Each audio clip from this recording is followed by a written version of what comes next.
வணக்கம். எல்லாம் வல்ல மூகாம்பிகையினுடைய அருளோடு இன்றைய சிந்தனைகள்.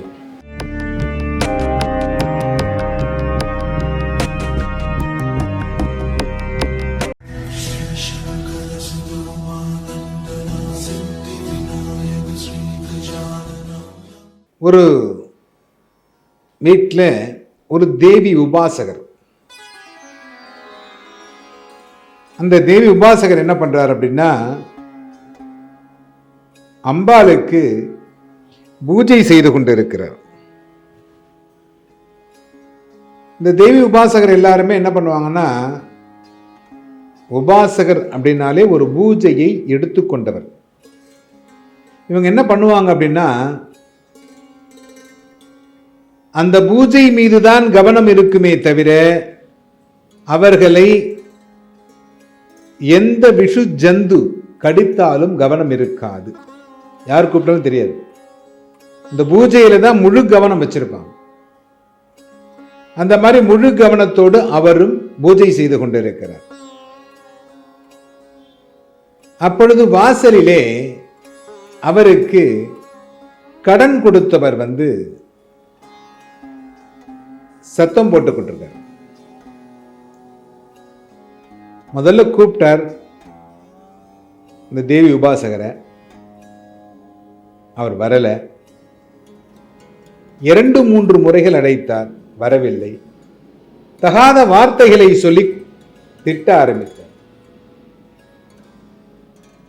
உங்களுக்கு தெரியும் கடன் கொடுத்தவர்கள் எப்படி பேசுவார்கள். ஆதி காலத்திலிருந்து அப்படிதான் நடந்துகிட்டு இல்லையா? அவர் தகாத வார்த்தைகளை கூறி அவரை பேசிக் கொண்டிருந்தார். அப்பொழுது ஒரு பெண்மணி வெளியிலே வந்தார். உங்களுக்கு என்ன வேண்டும்? நான் கடன் கொடுத்திருக்கிறேன். எனக்கு பதிலும் சொல்லாமல் அவர் உள்ளே உட்கார்ந்து கொண்டிருக்கிறார். இது அவமரியாதை செய்வது போல் அல்லவா அப்படின்னு சொன்ன உடனே, உங்களுக்கு தேவையான நீங்கள் கொடுத்த பணத்தை நான் தருகிறேன். நீங்கள் பத்திரத்தை எடுத்து உடனே வாருங்கள்.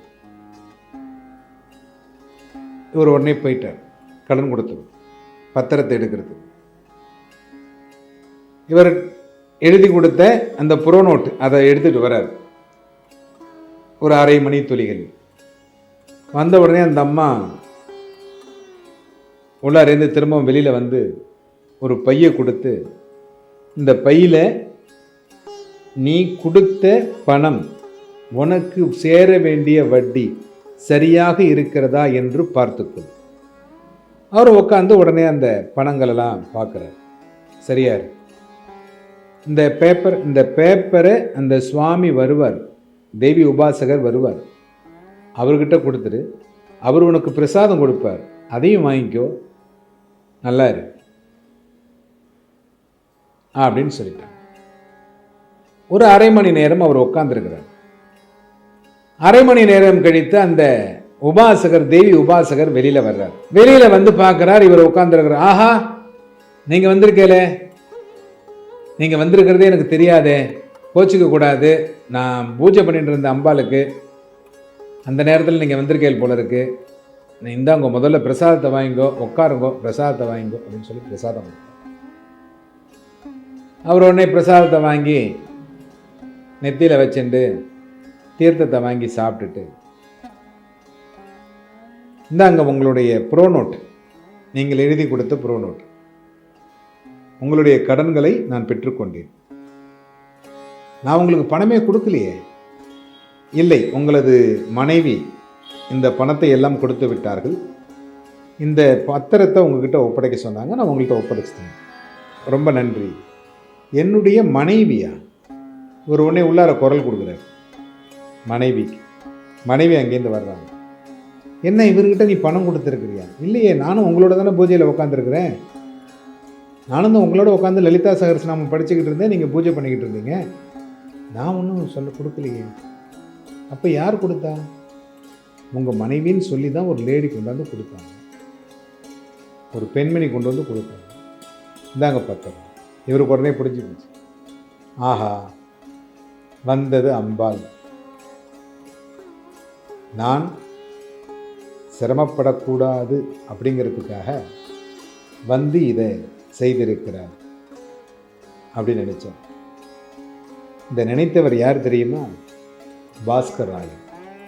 அவர் யார் தெரியுமா? பிற்காலத்தில் லலிதா சகஸ்ரநாமத்திற்கு விரிவு உரை பாஷ்யம் எழுதியவர் தான் இந்த பாஸ்கர் ராயர். லலிதா சகஸ்ரநாமத்திற்கு பாஷ்யம் எழுத வேண்டும் என்பதற்காகவே பிறந்தவர் இந்த பாஸ்கர் ராயர். அப்படிப்பட்ட மகான். ஏன்னா அம்பாள்கிட்ட நீங்க ஒரு படி போய் ஏறி நின்னுட்டீங்கன்னா அவ 50 படி இறங்கி வந்து உங்களை ஆசீர்வதிப்பாள். அம்பாளை மனதார பிரார்த்தனை செய்து கொள்ளுங்கள். எல்லோரும் என்புற்றிருக்க எல்லாம் வல்ல சுவாமிநாத சுவாமியை பிரார்த்தனை செய்கிறேன்.